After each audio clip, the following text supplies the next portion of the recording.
ఖమ్మం జిల్లా పార్టీ అధ్యక్షులు బుడాన్ బేగ్ గారు, వేదికను అలంకరించిన గౌరవ రాష్ట్ర ఉప ముఖ్యమంత్రులు, రాష్ట్ర మంత్రివర్యులు, గౌరవ పార్లమెంట్ సభ్యులు, గౌరవ శాసన మండలి సభ్యులు, గౌరవ శాసన సభ్యులు, గౌరవనీయులు జిల్లా పరిషత్ చైర్మన్లు, డిసిసిబి అధ్యక్షులు, డిసిఎంఎస్ అధ్యక్షులు, టిఆర్ఎస్ 10 జిల్లాల పార్టీల అధ్యక్షులు, రాష్ట్ర పార్టీ పెద్దలు, ఖమ్మం జిల్లాకు సంబంధించినటువంటి టిఆర్ఎస్ కార్యకర్తలు, ఈరోజు ఖమ్మంలో జరిగినటువంటి 15వ టిఆర్ఎస్ ప్లీనరీ సందర్భంగా ఖమ్మం టిఆర్ఎస్ పార్టీ నిర్వహించినటువంటి ఈ బహిరంగ సభకు అశేషంగా తరలివచ్చినటువంటి తెలంగాణ పులిబిడ్డలైన నా అన్నదమ్ములకు, అక్కా చెల్లెలకు అందరికీ కూడా వందనం, శుభాభివందనం. ఇద్దరు ఉప ముఖ్యమంత్రులు తుమ్మల గారు ప్రభుత్వం చేస్తున్న కార్యక్రమాలు, చేయబోయే కార్యక్రమాల గురించి మీకు సావకాశంగా వివరించారు. ఈ ఖమ్మం వేదిక నుంచి ఖమ్మం జిల్లా ప్రజలతో పాటు యావత్తు తెలంగాణ సమాజానికి నేను ఒకటే మాట మనవి చేస్తా ఉన్నా. స్వప్నం కనేటువంటి సాహసం ఉండాలి, స్వప్నించాలి. డేర్ టు డ్రీమ్ అన్నారు. తెలంగాణ కుమిలి కునారిల్లిపోయే టైంలో, అంతులేని దోపిడీకి గురవుతున్న టైంలో ఆ రోజు శాసనసభ్యునిగా, మంత్రిగా, రాష్ట్ర శాసనసభ డిప్యూటీ స్పీకర్గా ఉంటూ అనేక సందర్భాల్లో నేను కూడా కుమిలిపోయాను.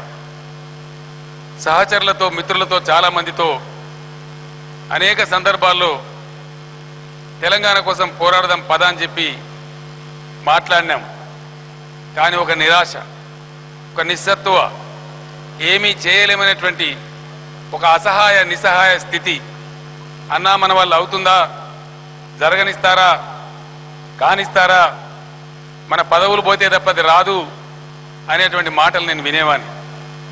నాకు బాగా గుర్తుంది, 1996 సంవత్సరం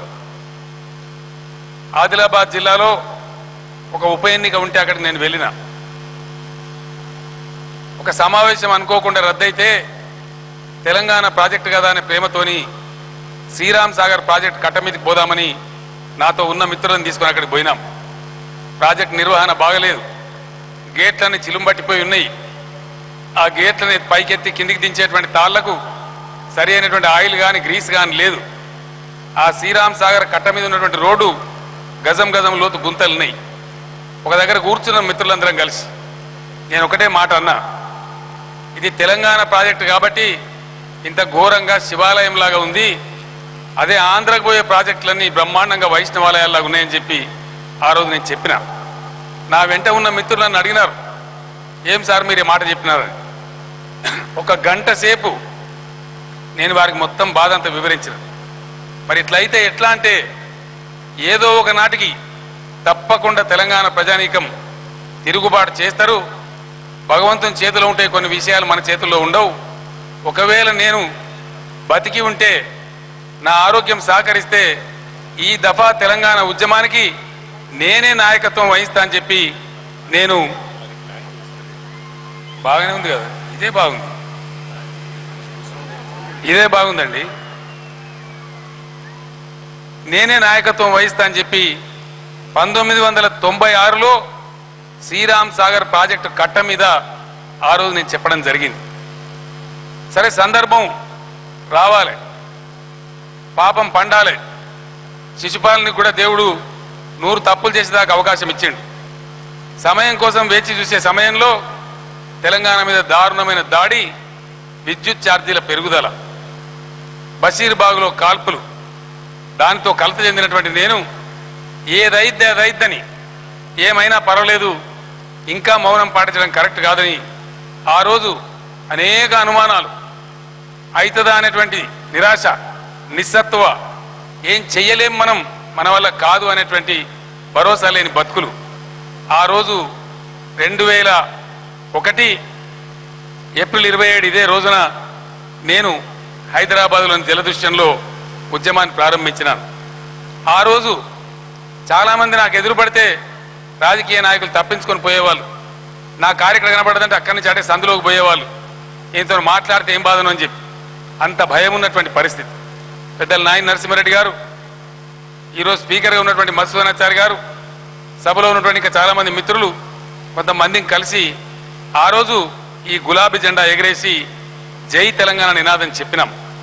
ప్రజలకు నేను ఆ రోజు ఒకటే మాట చెప్పిన, చాలామంది ఉద్యమానికి వచ్చి మోసం చేసిపోయినారు, పదవుల కోసం అమ్ముడు పోయినారు, కాబట్టి మీకు నమ్మకం లేదు, మీరు నమ్మకాన్ని కోల్పోయి ఉన్నారు.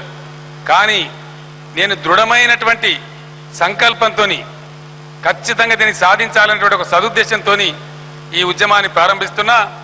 100% ఇంటికి ఒక యువకుని నాకు అప్పచెప్పండి, 100% తెలంగాణ రాష్ట్రం సాధిస్తా అని చెప్పి 2001 ఏప్రిల్ 27 నాడు హైదరాబాద్లో ఆనాడు జలదృశ్యంలో నేను చెప్పడం జరిగింది. ప్రజలకు ఇంకొక మాట కూడా నేను చెప్పినాను, ఉద్యమ పందా వీడను, ప్రాణం పోయినా సరే ఎత్తిన పిడికిలి దించను, ఎత్తిన జెండా దించను, ఖచ్చితంగా రాష్ట్రం సాధిస్తా. ఒకవేళ నేను పెడమార్గం పడితే నన్ను రాళ్లతో కొట్టి చంపండి అని చెప్పి ఆ రోజు తెలంగాణ ప్రజానీకానికి నేను చెప్పడం జరిగింది. చాలా మందికి విశ్వాసం రాలే, అప్పటికప్పుడు ఎవరు కదలలే.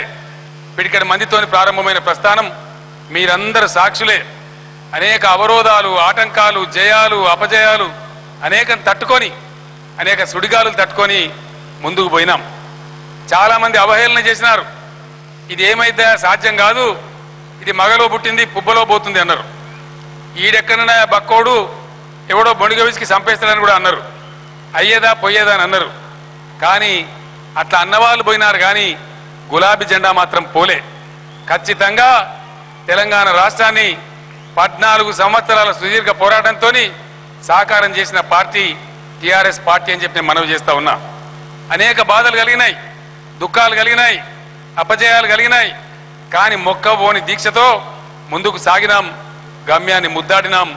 ఈరోజు తెలంగాణ రాష్ట్రంలో 15వ ప్లీనరీని స్వేచ్ఛ వాయువుల మధ్య గౌరవంగా ఆత్మగౌరవంతో తలెత్తుకొని ఈరోజు ఈ బహిరంగ సభను, ఈ ప్లీనరీని ఖమ్మం వేదికగా మనం జరుపుకుంటా ఉన్నాం. నేను మీ అందరితో కోరేది ఒకటే, ముఖ్యంగా మేధావులు, యువకులు, రైతు సోదరులు, కార్మిక సోదరులు, అన్ని వర్గాల బడుగు బలహీన వర్గాల ప్రజలు, దళిత గిరిజన మైనార్టీ ప్రజలతోని నేను అందరితో కూడా కోరేది ఒకటే. ఈరోజు నాకు 63 సంవత్సరాల వయసు. ఇంకా నేను కోరుకునేది ఏమిటి? ఒక మనిషికి జీవితంలో ఉండే కోరికలలో ఈరోజు నేనున్న ముఖ్యమంత్రి పదవి కూడా తెలంగాణ తెచ్చిన గొప్పతనం ముందు ఈ పదవి ఏ పార్టీ కూడా కాదు. కానీ నేను ఎందుకు స్వీకరించిన అంటే, ఈ తెచ్చిన తెలంగాణ ఎట్టి పరిస్థితులలో ఆగం కావద్దు. తెలంగాణ నిలిచి గెలవాలి, తెలంగాణ తనను తాను రుజువు చేసుకోవాలి. దానికోసం మరొకరికి అప్పగిస్తే ఇబ్బంది అయ్యే అవకాశం ఉంటుందని, మళ్ళీ దాడులు జరిగే అవకాశం ఉంటుందని, మళ్ళీ అస్తిత్వాన్ని కోల్పోయేటువంటి ప్రమాదం ఉంటుందనే భావంతో నేనే ఈ కార్యక్రమాన్ని తలకెత్తుకున్నాను. మీరందరికీ నేను ఈరోజు కూడా చేసే విజ్ఞప్తి ఒకటే, ఎవరు కూడా సాధారణ రాజకీయ పార్టీల నాయకులు తమకు తాము ఆంక్షలు విధించుకోరు. రాజకీయ నాయకులు అటు కాకుండా ఇటు కాకుండా మాట్లాడతారు. టీఆర్ఎస్ పార్టీ ఉద్యమం నుంచి వచ్చిన పార్టీ కాబట్టి, ఉద్యమ సోయి, ఉద్యమ స్ఫూర్తి, ఆ ఉద్యమ ధృతి ఉధృతి తెలిసిన పార్టీ కాబట్టి నేను ఒక మాట చెప్పినాను ప్రజలకు. మిషన్ భగీరథ అనే ఒక బృహత్తరమైన పథకం ఇందాక మన మంత్రులందరూ కూడా చెప్పారు. అది మామూలు పథకం కాదు, అద్భుతమైన పథకం. ఈరోజు యావత్తు తెలంగాణ కరువుతో అల్లాడుతూ ఉన్నది. పర్యావరణం దెబ్బతిని చెట్లన్నీ, అడవులన్నీ నాశనమై ఈరోజు వాతావరణ సమతుల్యం పోయి ప్రతి 2-3 సంవత్సరాలకోసారి మనం కరువు అనుభవిస్తూ ఉన్నాం. ఈ మంచినీటి గోస శాశ్వతంగా పోవాలి. అది మొండిగా తీసుకుంటే తప్ప, పట్టుదలగా తీసుకుంటే తప్ప సాధ్యమయ్యే పని కాదు. అందుకోసమే నాయకులంతా కూడా అప్రమత్తంగా ఉండాలని, ప్రభుత్వ అధికారులకు కూడా తెలవాలని ఒక ఆంక్ష నాకు నేనే విధించుకున్నాను.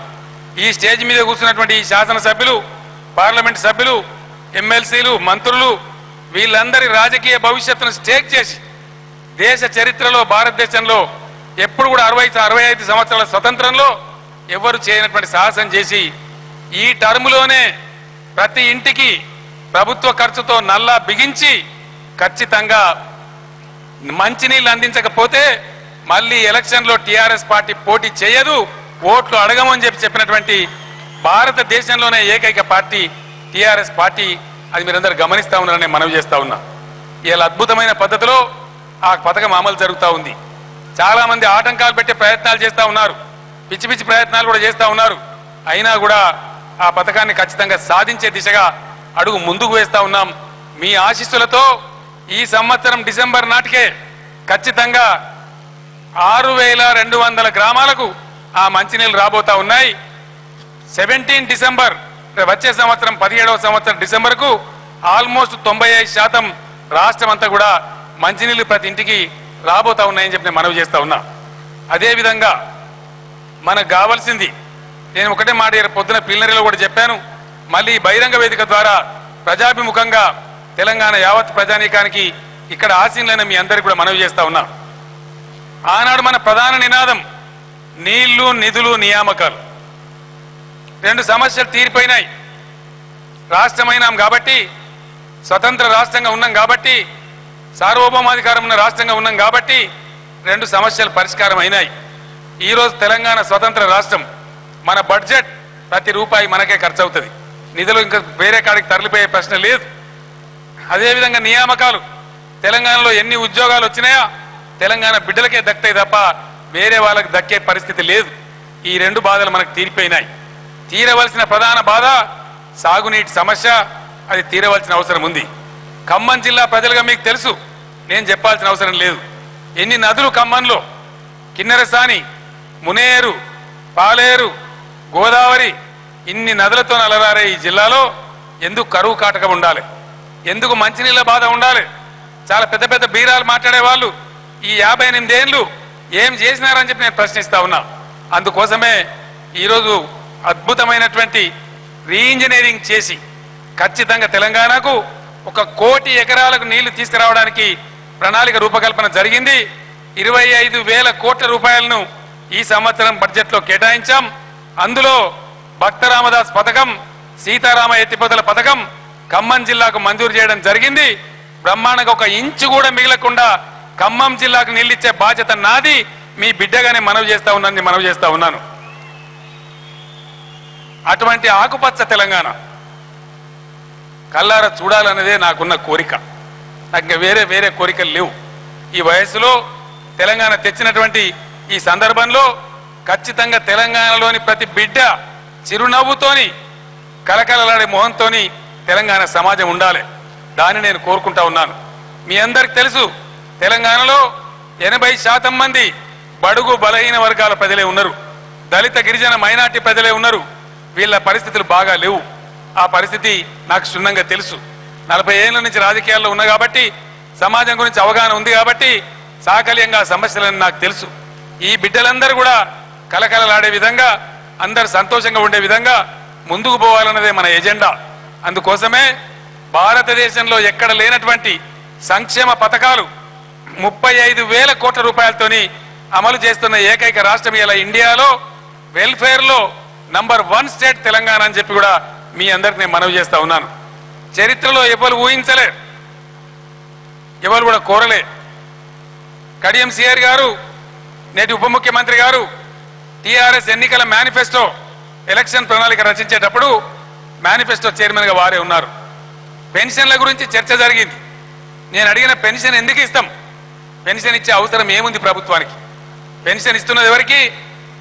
ఆలనా పాలన లేని వారికి, భర్తలు చనిపోయినటువంటి విడోస్కి, వృద్ధులైపోయినటువంటి ముసలివాన్లకి, వికలాంగులుగా ఉన్నటువంటి వికలాంగ సోదర సోదరిమణులకు, బీడీ కార్మికులకు, చేనేత కార్మికులకు, గీత కార్మికులకు, ఇట్లా అనేక మందికి మనం పెన్షన్లు ఇస్తాం.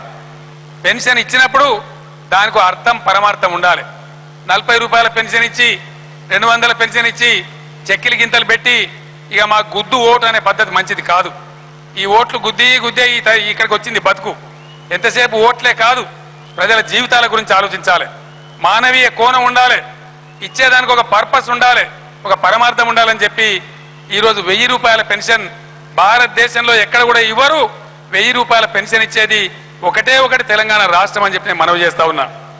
ఈరోజు డబుల్ బెడ్రూమ్ ఇండ్ల పథకం ఇండియాలో ఎక్కడ కూడా లేదు, వేరే దేశాలలో కూడా చాలా దేశాలలో లేదు. ఒక రూమ్ కట్టించి ఒక డబ్బా కట్టించి ఇక ఇదే వైకుంఠం అనుకో ఇదే కైలాసం అనుకునే పద్ధతిలో గృహ నిర్మాణం చేసినారు. నేను ఒప్పుకోలేదు దాన్ని, నేను పోరాటం చేసినాను. అవసరమైతే మెల్లమెల్ల కట్టుకుందాం, కానీ ఒక్కసారి ఇల్లు లేని పేదవాళ్లకు ఇల్లు కట్టిస్తే వాళ్ళకు 2 తరాలకు ఇంటి బాధ తీరాలి. ఆ పేదలకు ఇంటికి పిల్లర్స్తో కట్టాలి, మళ్ళా ఇంకొక అంతస్తు మీద వేసుకునే అవకాశం కూడా వాళ్ళకు ఉండాలని చెప్పి ఎంత ఖర్చైనా పర్వాలేదని డబుల్ బెడ్రూమ్ ఇళ్ల స్కీమ్ను తీసుకొచ్చింది కేవలం పేదల యొక్క ఆత్మగౌరవాన్ని పెంచడానికని నేను మనవి చేస్తా ఉన్నా. నన్ను ఎవరో ప్రశ్నిస్తే నేను చెప్పిన వాదించిన నేను ఒక్క రూమ్ ఉంటే ఇయ్యచ్చు కదా సార్, ఎక్కువ మందికి ఇయ్యచ్చు కదా అంటే ఒక్క రూమ్ ఇంట్లో మరి మన ఎమ్మెల్యేలు మన ఎంపీలు మన ఈ మంత్రులు కూడా కాపురం చేస్తారా సంసారం చేస్తారా అని చెప్పి అడగడం జరిగింది. ఒక్కరు ఇంట్లో ఉంటే ఎంత నరకం ఉంటుందో అనుభవించే వాళ్ళకి ఆ బాధ తెలుసు. ఆ ఇంట్లో ఉండే ఆడబిడ్డ స్నానం చేస్తే బట్టలు ఎక్కడ మార్చుకోవాలి, ఇంటికి ఒక బంధువు వస్తే ఎక్కడ పండుకోవాలి, ఈ రకంగా అనేక ఇబ్బందులు ఒక నరకయాత్ర ఉంటుంది. కాబట్టి పేదలు కూడా గౌరవంగా బతకాలని 2 బెడ్రూమ్స్, ఒక కిచెను, ఒక హాలు, 2 టాయిలెట్స్ కూడా ఇళ్లలో ఉండే విధంగా వాళ్ళకి ఇచ్చి ఈరోజు డబుల్ బెడ్రూమ్ కార్యక్రమాన్ని తీసుకున్నాం. ఇట్లా అనేక కార్యక్రమాలు పరిశీలిస్తూ పోతే ఆర్టీసీ కార్మికులు ఉన్నారు, వారి బతుకు ఎప్పుడు పోతుందో తెలియదు. ఇవాళ ప్రైవేట్ అవుతుందా, రేపు ప్రైవేట్ అవుతుందా, మా ఉద్యోగాలు ఎప్పుడు పోతాయా అని ఆర్టీసీ వాళ్ళంతా ఒక అభద్రతా భావంతో బతికేవాళ్ళు. ఈరోజు ప్రభుత్వం నుంచి 700 కోట్ల రూపాయలు ఇచ్చి జిహెచ్ఎంసీ నుంచి 218 కోట్ల ప్రతి సంవత్సరానికి ఇచ్చే చట్టం తెచ్చి ఆ 50,000 కార్మిక కుటుంబాలను నిలబెట్టింది, ఆదుకున్నది. ఈరోజు బ్రహ్మాండంగా దాన్ని లాభాల బాటలోకి తీసుకొచ్చే ప్రయత్నం చేస్తా ఉంది. ఆ విధంగా ప్రభుత్వ రంగ సంస్థను కాపాడడం జరిగిందని మనవి చేస్తా ఉన్నా. ఈ రకంగా మూలాల్లోకి పోయి లోతుల్లోకి పోయి వాస్తవాలను చూసి పరిశీలించి నిర్ణయాలు తీసుకొని ఈరోజు రాష్ట్రాన్ని అన్ని విధాల ముందుకు తీసుకోపోయే విధంగా అన్ని వర్గాల ప్రజలను బాగు చేసుకునే విధంగా మనం ముందుకు పోతా ఉన్నాం. ఈరోజు కరెంటు సమస్య పోయింది. నేను ఒక్కటే మాట మీకు మనవి చేస్తా ఉన్నా, ఇంకా ఈ రాష్ట్రంలో కరెంటు పోయే ప్రశ్న లేదు లేదు లేదు అని చెప్పి నేను మనవి చేస్తా ఉన్నా. 9 గంటలు కాదు, 2019 తర్వాత 2019 పూర్తయ్యే నాటికి తెలంగాణ రైతాంగానికి 24 గంటలు 3 ఫేజ్ కరెంట్ తెచ్చి ఇచ్చే బాధ్యత కేసీఆర్ గా మీ బిడ్డగా నాది అని చెప్పి నేను మనవి చేస్తా ఉన్నా. ఇగో ఈ సమస్యలు పరిష్కారం అయితే మన దరిద్రం పోతుంది. ఈ దరిద్రం పోవాలంటే మూలాల్లోకి పోయి వెతికి వాస్తవాలు తెలుసుకొని పనిచేస్తే తప్ప సాధ్యం కాదు. మీరందరూ కూడా ఈ విషయాలు గమనిస్తా ఉన్నారు. ప్రజల పరిశీలన చాలా నిశ్చితంగా ఉంటుంది. గతంలో పాలకులు ఏం చేసినారో మీరు కళ్ళారా చూసినారు. ఈరోజు టీఆర్ఎస్ ప్రభుత్వం ఏం చేస్తా ఉందో మీరు కళ్ళారా చూస్తా ఉన్నారు. అందుకే అది దక్షిణ తెలంగాణనా, ఉత్తర తెలంగాణనా, తూర్పు తెలంగాణనా, పడమర తెలంగాణ కాదు. పడమర తెలంగాణ నారాయణఖేడ్లో టీఆర్ఎస్ దే ఘన విజయం. మొన్న ఖమ్మం కార్పొరేషన్ తూర్పు తెలంగాణలో 3x200 బ్రహ్మాండమైన విజయం. అచ్చంపేటకు పోతే మున్సిపాలిటీలో 20కి 20 స్థానాలు దక్షిణ తెలంగాణలో టీఆర్ఎస్ పార్టీదే విజయం. ఈ రకంగా ఎటు పోయినా కూడా అద్భుతమైనటువంటి విజయాన్ని మీరు కట్టబెడతా ఉన్నారు. నాకు ఆ విశ్వాసం ఉంది. మంచి ఎప్పుడైనా జయిస్తుంది, న్యాయం ఎప్పుడైనా జయిస్తుంది. అన్ని పార్టీలకు మీరే సమాధానం చెప్తా ఉన్నారు. డిపాజిట్ రాకుండా కూడా చేసి పంపిస్తా ఉన్నారు. ఈ సందర్భంలో మీరిస్తున్న ఈ మద్దతును ఇదే విధంగా కొనసాగించాలని చెప్పి యావత్తు తెలంగాణ ప్రజానికాన్ని నేను కోరుతా ఉన్నా. మీ దీవెన ఉన్నంత వరకు ఖచ్చితంగా ప్రజల ఎజెండానే, ప్రజల బాగోగులే తప్ప మాకు వేరే ఎజెండా లేదు. మాకు ఢిల్లీ హైకమాండ్లు లేవు. మాకు ఎవరైనా బాసులు ఉన్నారంటే టీఆర్ఎస్ పార్టీకి అది ప్రజానీకమే, మీరే తెలంగాణ ప్రజలే మా బాసులు తప్ప మేమెవరికి భయపడమని కూడా మనవి చేస్తా ఉన్నా. మీ దీవెన ఉన్నంత వరకు మొక్కబోని పట్టుదలతో ఈ తెలంగాణను 1 కోటి ఎకరాల మాగాణంగా మార్చి హరిత తెలంగాణ, ఆకుపచ్చ తెలంగాణగా మార్చే వరకు 24 గంటలు కరెంటు సరఫరా అయ్యే వరకు గుంతలు లేనటువంటి, జర్క్స్ లేనటువంటి రోడ్లు, అద్దాల లాంటి రోడ్లు తయారు చేసే వరకు బడుగు బలైన వర్గాల పిల్లలు కేజీ టు పీజీ చదువుకొని గౌరవంగా ఆత్మగౌరవాన్ని పొందే వరకు కేసీఆర్ నిద్ర బోర్డు విశ్రమించడం చెప్పి ఈ సందర్భంగా నేను మీకు మనవి చేస్తా ఉన్నాను. ఈరోజు మీరు ఇస్తున్న మద్దతును, మీ దీవెనను ఇదే పద్ధతిలో కొనసాగించండి. తెలంగాణ రావడానికి ఏ విధంగా అయితే కష్టపడ్డామో అదే విధంగా కష్టం చేస్తాం. రాష్ట్రాన్ని అనుకున్న గమ్యస్థానానికి తీసుకుపోతాం తప్ప మాకు వేరే ఎజెండా లేదు అని కూడా మనవి చేస్తా ఉన్నా. ఖమ్మం జిల్లాకు వస్తే ఇందాక తుమ్మల గారు చెప్పినారు, భక్తరామదాసు నడయాడిన బ్రహ్మాండమైన గడ్డ ఇది. సర్దార్ జమలాపురం కేశవరావు పోరాటం చేసినటువంటి పోరాటాల గడ్డ ఇది. రావెల్ల వెంకట్రామారావు నా తల్లి తెలంగాణ రా వెలలేని నందనోద్యానమురా అని చెప్పి 75 ఏళ్ల కింద పద్యం రాసినటువంటి మా కవి పుట్టినటువంటి గడ్డ ఇది. ఎందరో మహానుభావులు ఉద్భవించిన గడ్డ. ఈ ఖమ్మం జిల్లాకు ఏం తక్కువ ఉన్నదని నేను అడుగుతా ఉన్నా. గోదావరి ఉరుసుకొని పారుతుంది, కిన్నెరసాని ఉప్పొంగి ఉరకలెత్తుతుంది, మునేరు లక్షల క్యూసెక్ల నీళ్లు తీసుకొని పోతుంది. మరి ఎందుకు ఖమ్మంలో నీళ్లు లేవు? ఖమ్మానికి చాలా సులభంగా నీళ్లు ఇవ్వచ్చు. గోదావరి నది నుంచి మెదక్ జిల్లాకు తీసుకుపోవాలంటే 500 మీటర్ల ఎత్తుకు లేపాల నీళ్లను, కఠినతరమైన పని. కానీ ఖమ్మం జిల్లాకు గోదావరి నుంచి నీళ్లు ఇవ్వాలంటే చాలా తక్కువ ఎత్తులో కేవలం 180 మీటర్ల లిఫ్ట్ చేస్తే మొత్తం జిల్లా కూడా సస్యశ్యామలమయ్యే పరిస్థితి. దాన్ని గమనించే తుమ్మల గారు, నేను, జిల్లా శాసనసభ్యులు అందరం కూర్చొని మాట్లాడి ఈరోజు ఖమ్మం జిల్లాలో ప్రతి ఎకరాకు నీరు వచ్చేటువంటి పథకానికి రూపకల్పన చేశాం. ప్రాజెక్టులు ఆల్రెడీ మంజూరు చేశాం. వాటిని ఖచ్చితంగా అమలు చేస్తాం. రాబోయే 2-3 ఏళ్లలో మీకు ఫలితం అందజేస్తామని చెప్పి నేను మనవి చేస్తా ఉన్నా. ఖమ్మం జిల్లా ప్రజలకు నేను చెప్పే మనవి ఒకటే. ఈరోజు జిల్లాకు నాయకత్వం వహించే తుమ్మల నాగేశ్వరరావు గారు నాకు అత్యంత ఆత్మీయ మిత్రుడు. గత 35 సంవత్సరాలుగా మా రాజకీయ జీవితం ఒకటేసారి ప్రారంభమైంది. ఇద్దరం కూడా ఆత్మీయ మిత్రులుగా పనిచేశాం. మంచి అవగాహన ఉన్నవాళ్ళం. ఈరోజు అతను నీతి నిజాయితీ గల వ్యక్తిగా, మాట మీద నిలబడే వ్యక్తిగా, మొండిగా పనిచేసేటువంటి వ్యక్తిగా, అభివృద్ధి కాంక్షించే వ్యక్తిగా రాష్ట్ర రాజకీయాలలో పేరున్న వ్యక్తి తుమ్మల నాగేశ్వరరావు గారు అని చెప్పి నేను మనవి చేస్తా ఉన్నా. వారి నాయకత్వంలో ఖచ్చితంగా జిల్లా అన్ని విధాలుగా అభివృద్ధి చెందుతుంది. కాబట్టి అద్భుతంగా పనిచేయండి, దీవించండి, ముందుకు పోతాం. తప్పకుండా మీ సేవలో పునీతం అవుతామని చెప్పి నేను మనవి చేస్తా ఉన్నాను. ఖమ్మం పట్టణ ప్రజలకు కూడా ఈ సందర్భంగా నేను ధన్యవాదాలు తెలియజేస్తా ఉన్నా. ఈ సందర్భంలోనే ఇక్కడ పాలేరు ఉప ఎన్నిక వచ్చింది. ఇన్సిడెంటల్ గా అనుకోకుండా ప్లీనరీ ఇక్కడే జరుగుతున్నది కాబట్టి టిఆర్ఎస్ రాష్ట్ర పార్టీ అధ్యక్షుడిగా పాలేరు నియోజకవర్గ ప్రజలకు కూడా అప్పీల్ చేసే బాధ్యత నా మీద ఉంది. తుమ్మల గారికి వాస్తవంగా 5 సంవత్సరాలు ఎమ్మెల్సీగా ఉండే అవకాశం ఉంది. ఎన్నికల తర్వాత కూడా ఇంకో 2 సంవత్సరాలు ఆయనకు ఎమ్మెల్సీగా ఉండే అవకాశం ఉంది. కానీ తుమ్మల గారిని నేనే రిక్వెస్ట్ చేసి, మీరు ఎమ్మెల్సీగా ఉండడం కాదు, మీ బోటి క్రియాశీల నాయకుడు జిల్లాలో ప్రజల మధ్య ఉండాలి, ప్రజల మద్దతుని ఒక కాన్స్టిట్యున్సీకి ప్రాతినిధ్యం వహించాలని చెప్పి మీరే పోటీ చేయాలి పాలేరులో అని చెప్పి తుమ్మల గారిని ఇక్కడికి పంపించింది పాలేరులో కేసీఆర్ అని చెప్పి మీకు మనవి చేస్తా ఉన్నా. అందువల్ల మీ అందరికీ పాలేరు ప్రజలకు నేను ఒకటే మాట మనవి చేస్తా ఉన్నా, కలిసి వచ్చే అదృష్టానికి నడిచి వచ్చే కొడుకు అని సామెత చెప్తారు. తుమ్మల గారు ఈరోజు కేబినెట్ మంత్రి హోదాలో ఉన్నాడు. రాష్ట్ర ముఖ్యమంత్రి కుడిభుజంగా ఉన్నటువంటి వ్యక్తి, రాష్ట్ర ముఖ్యమంత్రికి ఆత్మీయుడిగా ఉన్న వ్యక్తి. పాలేరు ప్రజలారా, కలిసి వచ్చే అదృష్టం లాగా మీకు కలిసి వచ్చింది. తుమ్మల గారిని బ్రహ్మాండమైన మేరతో గెలిపించుకోండి. మీ నియోజకవర్గాన్ని అన్ని విధాలుగా గత చరిత్రలో మీ జీవితంలో ఎప్పుడు ఊహించని విధంగా డెవలప్మెంట్ చేస్తారు. వారికి అన్ని విధాలుగా నేను కూడా అండదండగా ఉంటా అని చెప్పి పాలేరు ప్రజలకు కూడా ఈ సందర్భంగా నేను మనవి చేస్తా ఉన్నా. నాకు నమ్మకం ఉంది, విశ్వాసం ఉంది. సర్వేలలో మాకు ఆల్రెడీ రిపోర్ట్స్ వస్తా ఉన్నాయి. బ్రహ్మాండమైన మేరతోని తుమ్మల గారు గెలవబోతున్నారని. ఆ ప్రకారంగా టిఆర్ఎస్ నాయకులు, కార్యకర్తలు అందరూ కూడా కృషి చేయాలి. అద్భుతమైనటువంటి విజయాన్ని పాలేరులో తుమ్మల గారు సాధించాలి. వారి నాయకత్వంలో ఈ జిల్లా అన్ని రంగాలలో ముందుకు పోవాలని చెప్పి నేను కోరుతా ఉన్నాను. బయ్యారం ఉక్కు తెలంగాణ అక్కన్నాం, కేంద్రాన్ని అడిగినాం.